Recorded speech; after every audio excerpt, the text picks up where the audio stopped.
ನಮಸ್ಕಾರ ಸ್ನೇಹಿತರೆ. ಇವತ್ತಿನ ದಿವಸ ನಮ್ಮ ಕನ್ನಡ ಜಾಗೃತಿ ವೇದಿಕೆ ದೊಡ್ಡಬಳ್ಳಾಪುರ ತಾಲೂಕು ಮತ್ತು ಜಿಲ್ಲಾ ಘಟಕದ ವತಿಯಿಂದ ಈ ದಿನ ದೊಡ್ಡಬಳ್ಳಾಪುರದ ಹೃದಯ ಭಾಗದಲ್ಲಿರ್ತಕ್ಕಂಥ ಶ್ರೀ ಆಂಜನೇಯ ಸ್ವಾಮಿ ದೇವಸ್ಥಾನದ ಸನ್ನಿಧಿಯಲ್ಲಿ ಸ್ವಾಮಿಗಳಿಗೆ ಪೂಜೆ ಸಲ್ಲಿಸುವ ಮುಖಾಂತರ ಮುಂದಿನ ನವೆಂಬರ್ ತಿಂಗಳಲ್ಲಿ ಕನ್ನಡ ರಾಜ್ಯೋತ್ಸವವನ್ನು ಮಾಡುವ ಒಂದು ಕಾರ್ಯಕ್ರಮವನ್ನು ಹಮ್ಮಿಕೊಂಡಿದ್ದೇವೆ. ಈ ಒಂದು ಕಾರ್ಯಕ್ರಮಕ್ಕೆ ನಮ್ಮ ಕನ್ನಡ ಜಾಗೃತಿ ವೇದಿಕೆಯ ತಾಲೂಕು ಮತ್ತು ಜಿಲ್ಲಾ ಘಟಕದ ಎಲ್ಲ ಮುಖಂಡರುಗಳು ಮತ್ತು ಸದಸ್ಯರುಗಳು ಭಾಗವಹಿಸಿದ್ದಾರೆ. ಬಂಧುಗಳೇ, ನಿಮಗೆ ಈಗಾಗಲೇ ತಿಳಿದಿದೆ, ಕನ್ನಡ ಜಾಗೃತ ವೇದಿಕೆ ಸರಿಸುಮಾರು 32 ವರ್ಷಗಳಿಂದ ಸತತವಾಗಿ ಕನ್ನಡ ನಾಡು ನುಡಿ ಜಲ ಭಾಷೆ ವಿಷಯವಾಗಿ ರೈತ ಪರ ಆಗಿರಬಹುದು, ಪ್ರಗತಿಪರ ಆಗಿರಬಹುದು, ಮಹಿಳೆಯರ ಪರ ಆಗಿರಬಹುದು, ಮತ್ತು ಹೆಣ್ಣು ಮಕ್ಕಳ ಪರವಾಗಿರಬಹುದು, ಮತ್ತು ಕಾರ್ಮಿಕರ ಪರವಾಗಿರಬಹುದು, ಶೋಷಿತ ವರ್ಗದವರ ಪರವಾಗಿದ್ದು ಸತತವಾಗಿ ಕನ್ನಡ ನಾಡು ನುಡಿ ವಿಷಯವಾಗಿ ಹೋರಾಟವನ್ನು ಮಾಡುತ್ತಿರುವ ಹೆಮ್ಮೆಯ ಸಂಘಟನೆ ಅಂತ ನಾನು ಹೇಳಲಿಕ್ಕೆ ಬಯಸ್ತೇನೆ. ಈ ಒಂದು ಕಾರ್ಯಕ್ರಮಕ್ಕೆ ನಮ್ಮ ರಾಜ್ಯ ಘಟಕದ ಸಂಘಟನಾ ಕಾರ್ಯದರ್ಶಿಗಳಾದಂಥ ಅಗ್ನಿ ವೆಂಕಟೇಶ್ ಅವರು ಭಾಗವಹಿಸಿದ್ದಾರೆ. ಅವರಿಗೆ ಈ ಮೂಲಕ ಸ್ವಾಗತವನ್ನು ನಾವು ಕೋರ್ತೇವೆ. ಮತ್ತು ಈ ಒಂದು ಸಂದರ್ಭದಲ್ಲಿ ಜಿಲ್ಲಾ ಘಟಕದ ಪ್ರಧಾನ ಕಾರ್ಯದರ್ಶಿಗಳಾದಂಥ ರುದ್ರೇಶಣ್ಣ ಅವರು ಭಾಗವಹಿಸಿದ್ದಾರೆ. ಅವ್ರಿಗೂ ನಾವು ಸ್ವಾಗತವನ್ನು ಕೊಡ್ತೇವೆ.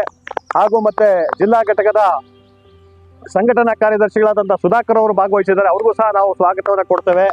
ಮತ್ತು ನಮ್ಮ ಮತ್ತೋರ್ವ ಇನ್ನು ಮುಖ್ಯವಾಗಿ ನಮ್ಮ ದೊಡ್ಡಬಳ್ಳಾಪುರ ತಾಲೂಕಿನ ಯುವ ನಾಯಕರಾದಂಥ ನಮ್ಮ ಕನ್ನಡ ಜಾಗೃತಿ ವೇದಿಕೆಯ ತಾಲೂಕು ಅಧ್ಯಕ್ಷರಾದಂಥ ಶಶಿಧರ್ ಅವರು ಭಾಗವಹಿಸಿದ್ದಾರೆ. ಅವ್ರಿಗೂ ಸಹ ನಾವು ಸ್ವಾಗತವನ್ನು ಕೊಡ್ತೇವೆ. ಮತ್ತು ಮತ್ತೋರ್ವ ನಮ್ಮ ಆತ್ಮೀಯ ಕಾರ್ಮಿಕ ಘಟಕದ ಅಧ್ಯಕ್ಷರಾದಂಥ ಗುರುಪ್ರಸಾದ್ ಅವರು ಭಾಗವಹಿಸಿದ್ದಾರೆ. ಅವ್ರಿಗೂ ಸಹ ನಾವು ಸ್ವಾಗತವನ್ನು ಕೊಡ್ತೇವೆ. ಮತ್ತು ಮತ್ತೋರ್ವ ನಮ್ಮ ಕನ್ನಡ ಜಾಗೃತ ವೇದಿಕೆಯ ಯುವ ಘಟಕದ ತಾಲೂಕು ಅಧ್ಯಕ್ಷರಾದಂಥ ಚಂದ್ರಶೇಖರ್ ಭಾಗವಹಿಸಿದ್ರೆ ಅವ್ರಿಗೂ ಸಹ ನಾವು ಸ್ವಾಗತವನ್ನು ಕೋರ್ತೇವೆ. ಮತ್ತೆ ನಮ್ಮ ಕನ್ನಡ ಜಾಗೃತ ವೇದಿಕೆ ಮಹಿಳಾ ಘಟಕದ ತಾಲೂಕು ಅಧ್ಯಕ್ಷರಾದಂಥ ಮುನರತ್ನಮ್ಮ ಅವರು ಭಾಗವಹಿಸಿದ್ರೆ ಅವ್ರಿಗೂ ಸಹ ನಾವು ಸ್ವಾಗತವನ್ನು ಕೋರ್ತೇವೆ. ಹಾಗೂ ನಮ್ಮ ಕನ್ನಡ ಜಾಗೃತ ವೇದಿಕೆ ಮಹಿಳಾ ಘಟಕದ ಮಹಿಳಾ ಸಂಘಟನಾ ಕಾರ್ಯದರ್ಶಿಗಳಾದಂಥ ಕವಿತಾ ಅವರು ಭಾಗವಹಿಸಿದರೆ ಅವ್ರಿಗೂ ಸಹ ಸ್ವಾಗತವನ್ನು ಕೊಡ್ತೇವೆ. ಮತ್ತು ಇನ್ನೂ ಹಲವಾರು ನಮ್ಮ ಮುಖ್ಯ ಆತ್ಮೀಯರು ಭಾಗವಹಿಸಿದ್ದಾರೆ. ಈ ಒಂದು ಕಾರ್ಯಕ್ರಮಕ್ಕೆ ನಾವು ಸ್ವಾಗತವನ್ನು ಕೋರುತ್ತಾ ಇವತ್ತಿನ ದಿವಸ ನಾವು ಮುಂದಿನ ನವೆಂಬರ್ ತಿಂಗಳಲ್ಲಿ ಮಾಡತಕ್ಕಂಥ ಒಂದು ಕನ್ನಡ ರಾಜ್ಯೋತ್ಸವದ ಪೂರ್ವಭಾವಿ ವಿಷಯವಾಗಿ ಸ್ವಾಮಿಗಳಿಗೆ ಪೂಜೆಯನ್ನು ಸಲ್ಲಿಸುವ ಮುಖಾಂತರ ಈ ಸಂದರ್ಭದಲ್ಲಿ ನಮ್ಮ ಕನ್ನಡ ಜಾಗೃತ ವೇದಿಕೆಗೆ ಹಲವಾರು ಯುವಕರು ಸೇರ್ಪಡೆಯನ್ನು ಆಗ್ತಾ ಇದ್ದಾರೆ. ಮತ್ತು ಈ ವಿಷಯವಾಗಿ ಅವರಿಗೆ ಒಂದು ID ಕಾರ್ಡ್ ವಿತರಣೆ ನೀಡುವ ಒಂದು ಕಾರ್ಯಕ್ರಮವನ್ನು ಸಹ ನಾವು ಈ ಒಂದು ಸ್ವಾಮಿಯ ಸನ್ನಿಧಿಯಲ್ಲಿ ಹಮ್ಮಿಕೊಂಡಿದ್ದೇವೆ. ಮುಖ್ಯವಾಗಿ ನಿಮಗೆ ಗೊತ್ತಿದೆ, ಕನ್ನಡ ಜಾಗೃತ ವೇದಿಕೆ ಸತತವಾಗಿ ಕನ್ನಡ ನಾಡು ನುಡಿ ವಿಷಯವಾಗಿ ಹೋರಾಟಗಳನ್ನು 32 ವರ್ಷಗಳಿಂದ ಹೋರಾಟವನ್ನು ಮಾಡುತ್ತಿರುವ ಹೆಮ್ಮೆಯ ಸಂಘಟನೆ ಅಂತ ನಾನು ಹೇಳಲಿಕ್ಕೆ ಬಯಸ್ತೇನೆ.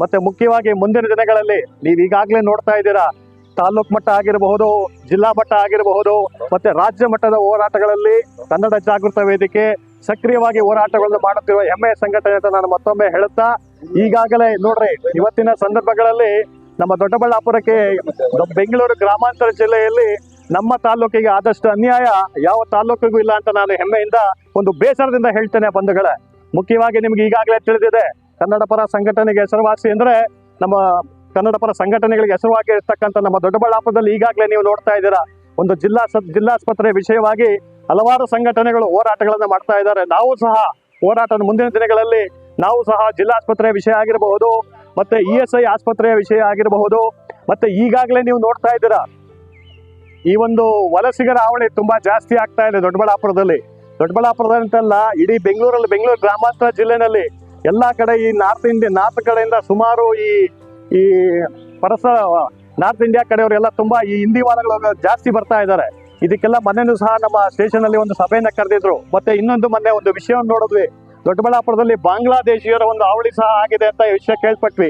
ಈ ವಿಷಯವಾಗಿ ಬಂಧುಗಳೇ, ಇವತ್ತಿನ ದಿವಸ ಯಾರು ಅವರು ಬೇರೆ ರಾಜ್ಯದ ಅವರಿಗೆ ಕೆಲಸಗಳನ್ನ ಕೊಟ್ಟಿರ್ತೀರಾ, ದಯವಿಟ್ಟು ಅಂತಹ ಒಬ್ಬರು ಮಾಲೀಕರು ಅವರನ್ನು ತಗೊಳ್ಬೇಕಾದ್ರೆ ಅವರ ಒಂದು ಆಧಾರ್ ಕಾರ್ಡ್ ಆಗಿರಬಹುದು ಅಥವಾ ಒಂದು ವೋಟರ್ ಕಾರ್ಡ್ ಆಗಿರಬಹುದು, ಅವುಗಳನ್ನೆಲ್ಲ ತಗೊಂಡು ದಯವಿಟ್ಟು ಅವ್ರಿಗೆ ಕೆಲಸ ಕೊಡಿ. ಯಾಕೆಂದ್ರೆ ಇಲ್ಲಿನವ್ರಿಗೆ ತುಂಬಾ ಕೆಲಸಕ್ಕೆ ತುಂಬಾ ಸಮಸ್ಯೆ ಆಗ್ತಾ ಇದೆ. ಯಾಕೆಂದ್ರೆ ದೊಡ್ಡಬಳ್ಳಾಪುರಕ್ಕೆ ನೇಕಾರಿಕೆ ನಗರ ಅಂತ ಹೇಳ್ತಾರೆ, ಆದ್ರೆ ಇಲ್ಲಿರೋ ನೇಕಾರರ ಕೆಲಸಗಳನ್ನ ಬೇರೆ ರಾಜ್ಯದವರು ಕಸೀತಾ ಇದ್ದಾರೆ. ಆದ್ರಿಂದ ಇವತ್ತು ಏನು ಪರಭಾಷೆಯರು ನಮ್ಮ ದೊಡ್ಡಬಳ್ಳಾಪುರ ತಾಲೂಕಿನಲ್ಲಿ ಹೆಚ್ಚಿನ ಸಂಖ್ಯೆಯಲ್ಲಿ ಭಾಗವಹಿಸಿದ್ದಾರೆ, ಅವರ ಬಗ್ಗೆ ದಯವಿಟ್ಟು ಮಾಲೀಕರು ಎಚ್ಚರ ವಹಿಸಬೇಕು. ಅವರ ಪೂರ್ವಭಾವಿ ತಿಳಿದೆ ಅವರಿಗೆ ಕೆಲಸಗಳನ್ನ ಕೊಡಬಾರ್ದು, ಸ್ಥಳೀಕರಿಗೆ ಕೆಲಸ ಕೊಡಬೇಕು. ಇಲ್ಲವಾದರೆ ಮುಂದೆ ಈಗಾಗಲೇ ಮೊನ್ನೆ ನಮ್ಮ ಪೊಲೀಸ್ ಸ್ಟೇಷನ್ ದೊಡ್ಡಬಳ್ಳಾಪುರ ತಾಲೂಕು ದೊಡ್ಡಬಳ್ಳಾಪುರ ಗ್ರಾಮಾಂತರ ಮತ್ತು ಅದನ್ನು ಸಹ ಪರಿಶೀಲಿಸಬೇಕು ಅಂತ ಹೇಳ್ತೇವೆ. ಮುಂದಿನ ದಿನಗಳಲ್ಲಿ ನಮ್ಮ ಕನ್ನಡ ಜಾಗೃತ ವೇದಿಕೆ ಹಲವಾರು ಹೋರಾಟಗಳನ್ನ ಮಾಡುವ ಒಂದು ನಿಷ್ಠೆಯನ್ನು ನಾವು ಪ್ಲಾನ್ ಅನ್ನ ಮಾಡ್ಕೊಂಡಿದ್ದೇವೆ. ಒಂದು ESI ಹಾಸ್ಪಿಟಲ್ ವಿಷಯ ಆಗಿರಬಹುದು, ಜಿಲ್ಲಾಸ್ಪತ್ರೆ ವಿಷಯ ಆಗಿರಬಹುದು, ಮತ್ತೆ ಏನಿದು ಹೊರರಾಜ್ಯದಿಂದ ಬರ್ತಾ ಇದ್ದಾರೆ ಅವರ ವಿಷಯಕ್ಕೂ ಸಹ ನಾವು ಒಂದು ಪೊಲೀಸರ ಗಮನಕ್ಕೆ ವಿಷಯನ ತಂದು ಮುಂದಿನ ದಿನಗಳಲ್ಲಿ ನಮ್ಮ ಹೋರಾಟವನ್ನು ಎಲ್ಲರ ಪರವಾಗಿ ಸಂಘಟನಾತ್ಮಕವಾಗಿ ನಾವು ಒಂದು ಹೋರಾಟವನ್ನು ಮಾಡ್ತೇವೆ ಅಂತ ಈ ಮೂಲಕ ನಾವು ತಿಳಿಸ್ತಾ ಇದ್ದೇವೆ. ಜೈ ಹಿಂದ್, ಜೈ ಕರ್ನಾಟಕ ಮಾತೆ. ನಾಗರಾಜ್ ಎಂ, ಜಿಲ್ಲಾಧ್ಯಕ್ಷರು, ಬೆಂಗಳೂರು ಗ್ರಾಮಾಂತರ ಜಿಲ್ಲೆ.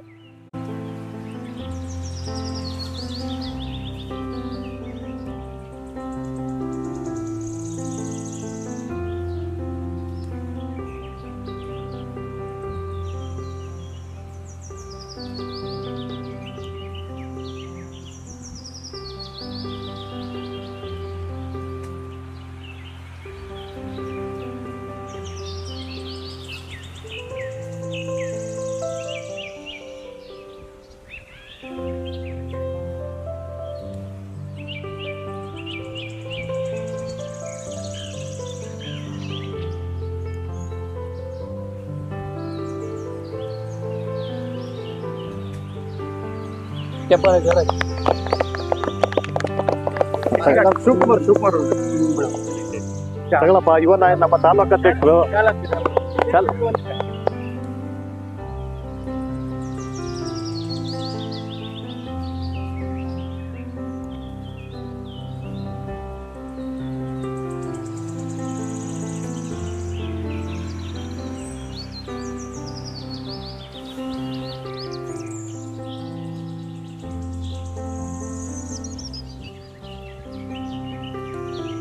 ಕನ್ನಡ ಜಾಗೃತ ವೇದಿಕೆ ಪ್ರಗತಿಪರ ಹೋರಾಟಕ್ಕೆ, ಕನ್ನಡ ಜಾಗೃತ ವೇದಿಕೆ ರೈತ ಪರ ಹೋರಾಟಕ್ಕೆ, ಕನ್ನಡ ಜಾಗೃತ ವೇದಿಕೆ ಸಂಘಟನೆ ಸಾಮಾಜಿಕ ಪರ ಹೋರಾಟಕ್ಕೆ, ಕನ್ನಡ ಜಾಗೃತ ವೇದಿಕೆ ರಾಜ್ಯಾಧ್ಯಕ್ಷರಾದ ಮಂಜುನಾಥ್ ದೇವಣ್ಣನವರಿಗೆ, ಕನ್ನಡ ಜಾಗೃತ ವೇದಿಕೆ ಮಂಜುನಾಥ್ ದೇವಣ್ಣ ರಾಜ್ಯಾಧ್ಯಕ್ಷರಾದ ಮಂಜುನಾಥ್ ದೇವಣ್ಣನವರಿಗೆ, ಕನ್ನಡ ಜಾಗೃತ ವೇದಿಕೆ ರೈತ ಪರ ಹೋರಾಟಕ್ಕೆ, ತಾಯಿ ಭುವನೇಶ್ವರಿಗೆ, ತಾಯಿ ಭಾರತಾಂಬೆಗೆ, बोलो भारत माता के वंदे मातरम, वंदे मातरम, वंदे मातरम.